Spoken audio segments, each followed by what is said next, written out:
What was the first video game to have a storyline? The first to feature jumping. And the first to have a damsel in distress? Find out next on Sarah's Wiki Corner podcast.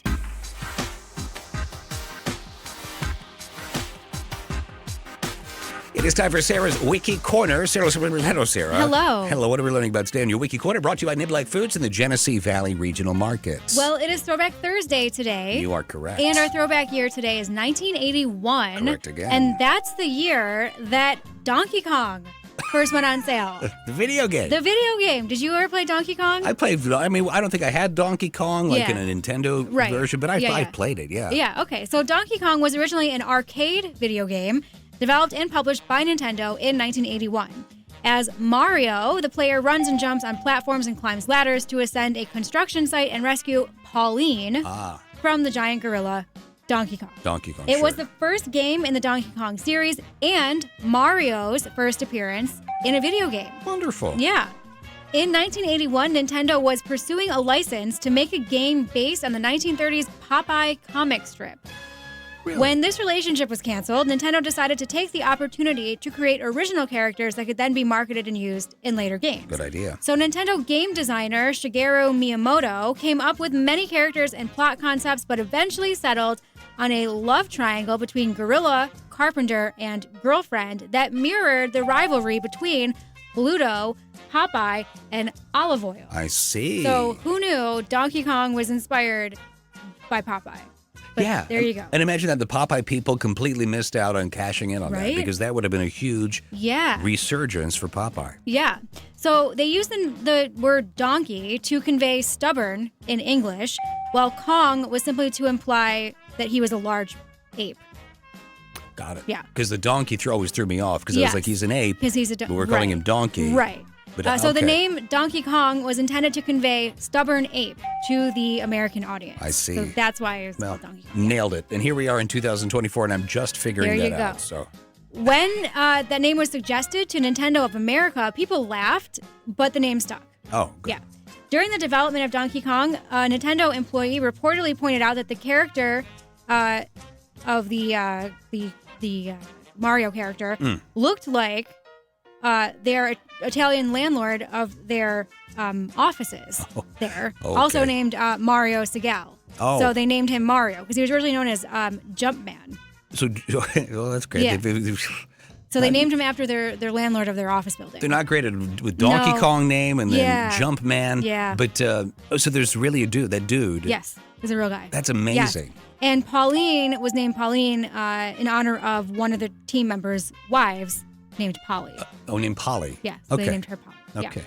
When the game was sent to Nintendo of America for testing, the U.S. team was put off by its unusual title and how its structure was different from the maze and shooter games that were popular at the time. Oh, yeah. Donkey Kong machines were initially set up in 2 different bars in Seattle, Washington. The managers of those bars showed some reluctance at first, but when they saw sales of $30 a day or 120 plays a day for a solid week, they requested more units because they saw how popular they were.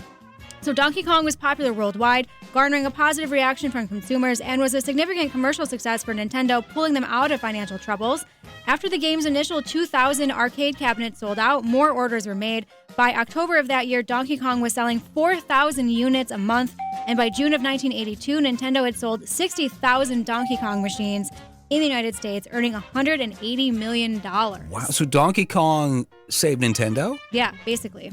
Yeah. My golly, all right. In 1983, Universal City Studios unsuccessfully sued Nintendo, alleging that Donkey Kong violated its trademark of the King Kong franchise. Yeah. The judge ruled that Universal had acted in bad faith and that it had no right over the name King Kong or the characters and story.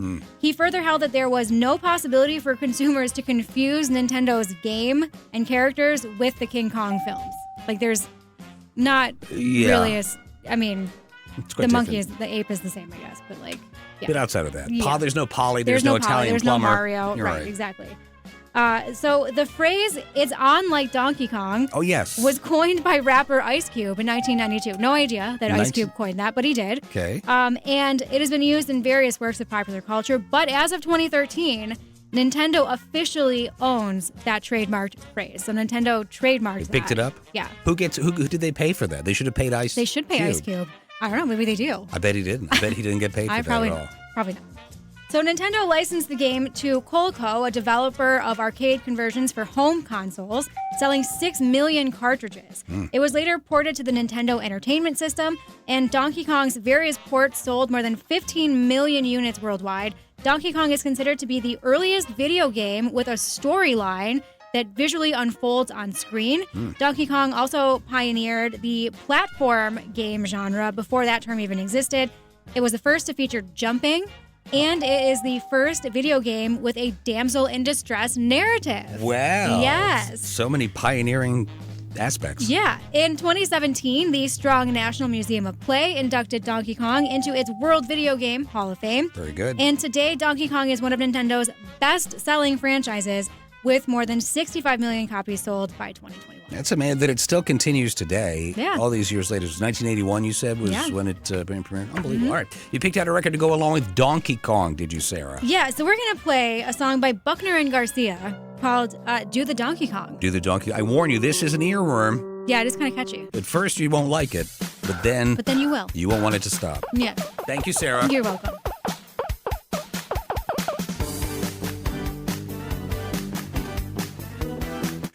There you go. It's on like Donkey Kong. On like Donkey Kong. Who knew that Ice Cube I know. developed that or developed that, invented it? I wonder what he was saying, because you said it wasn't really in a movie. No, I don't think so. It was just him having a conversation. I don't know. And they licensed the phrase. I see how it is. Hey, Wiki Corner brought to you by Niblack Foods in the Genesee Valley Regional Market. And when you walk in, you are, first of all, blown away by all the shelves. Yes. Yes. And all the little baggies and containers on the shelves. Yeah, that is nice about Niblack's, is that they have all different sizes of containers of spices. So if you're not sure or you only need it for like one or two recipes, you can just buy like a smaller packaging of it, which I think is really nice. Yeah. But they've been in business over 90 years. Long history here in Rochester. Mm-hmm. And they, when you buy spices at the grocery store, other places, you don't know how long those have been on the shelf. But at Niblack's, you know they're always fresh.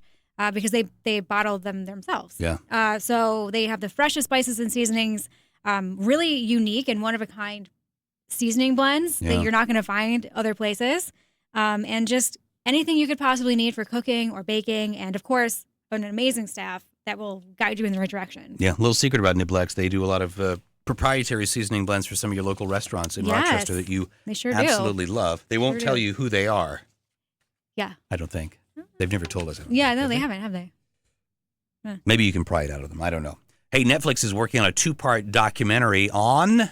You do love your documentaries. I do. This is not a murder mystery, though. It's Jerry Springer, Fights, Camera, Action. Oh, Great man. name. That would be a good... I did enjoy Jerry Springer back in the day, of course. It was like...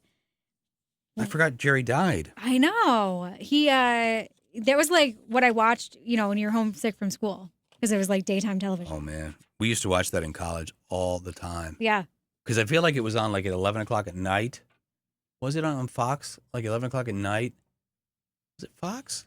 It was on 11 o'clock at night. It was on the afternoon, but it was also like a late night one. And man, that was fun. I have a shirt that says it says Jerry Springer on it. You'll never guess who got it for me. Who? Andy Randisi from Wax Time in Randisi. He got it. This is way back. Oh this my was gosh. back probably when we were in college. He got it for me. How funny. Yeah, and I still have it. Do you wear it still? No. Well, I did when he got it for me. It was big. It was a little big. I was thin at one point, and the shirt was big. Probably be pretty ideal right now. I'm gonna go digging that out. Oh, you should. Classic. That was good. That was like. Was that like the original, like, trashy television? Like, well, Ricky Lake. Yeah, there were Sally Jesse Raphael. Yeah. No, Jerry Springer was But that really was for sure trashy, but anyway, so good. The Netflix documentary, Fights, Camera, Action, premieres January 7th. Oh, okay. I like that title a lot. It's very clever. Yeah, cute, right? I watched that.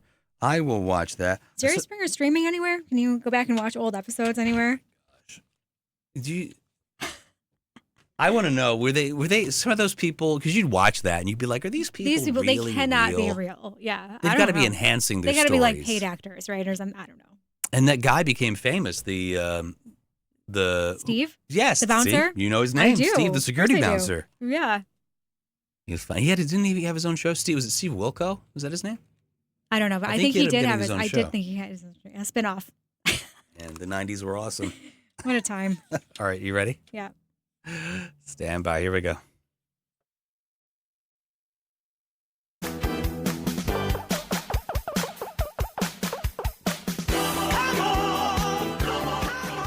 Legends 1027, their name is Buckner and Garcia, and it's Do the Donkey Kong, the name of the song. Sarah, do remind us, why did we just play Do the Donkey Kong? Because we were talking about Donkey Kong Yes. on this Throwback Thursday, because our throwback year is 1981. That's the year that Donkey Kong came out. And I asked you, are they a real group, Buckner and Garcia? And you said they've actually done another song. There's another song that we have, called Pac-Man Fever. So their theme I believe is... that they release an entire album of all Arcade. songs about video games. I'm pretty sure that's right. Fans of the arcade, Buckner and Garcia. All right, let's recap 3 things we must take away from today's Wiki Corner. You ready? Ready. Go. Okay, Donkey Kong was inspired by the Popeye cartoons. It was Mario's first appearance in a video game. And Donkey Kong was the first video game with a storyline that visually unfolds on the screen.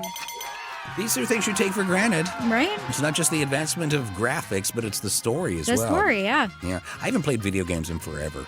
Me neither. Well, nobody's surprised about that. Yeah, no. But Me? You didn't No. play video games in forever. No, I used to have a friend that had video games, and I would just go and watch him play because I was terrible at them. Well, the thing with so I got my son. What did I get him? He has some PlayStation. I don't know what the system is, and I thought this would be great. He'll play it. He'll go to bed. I'll play it. I cannot work the video game system. Yeah, I don't think I would be able to. Because it's all online now. You have to log in, and you have to do it with a control thing. And he logs in like fast. Oh, yeah. And I'm like, No. I have to come get him. I'm like, can you just log me into your video game system? Yeah. So I stopped doing it. Yeah. It's too much work. Yeah. Folks want to learn more about Donkey Kong, Sarah. Where do they go? What do they do? You can go to my Wiki blog. If you go to Sure. legends1027.com, on the homepage, there's Yeah. a link that takes you to my blog where I post everything I talk about every day. You can always watch this online like so many people are right now. Facebook Live, facebook.com/legends1027. Every day at 4:10. Plus, you can get the archive. That goes up on YouTube.